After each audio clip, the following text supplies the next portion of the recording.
Besides creating prototype in Figma, you can also create a Jam file. And over here, you can see that I am in the Figma homepage. And to create a FigJam file, you can go around over here on the right hand side and click on this button right here.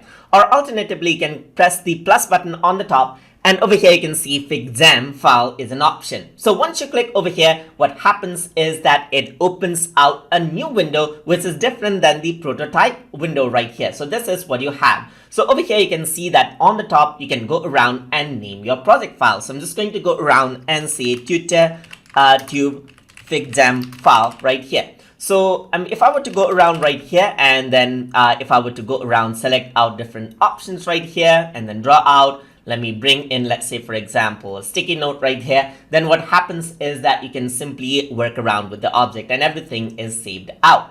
So if I were to go around right here and go to home, you can see that there's the FigJam file right here. And FigJam file can be used to brainstorm out ideas by yourself, or collaborate for brainstorming with your team members.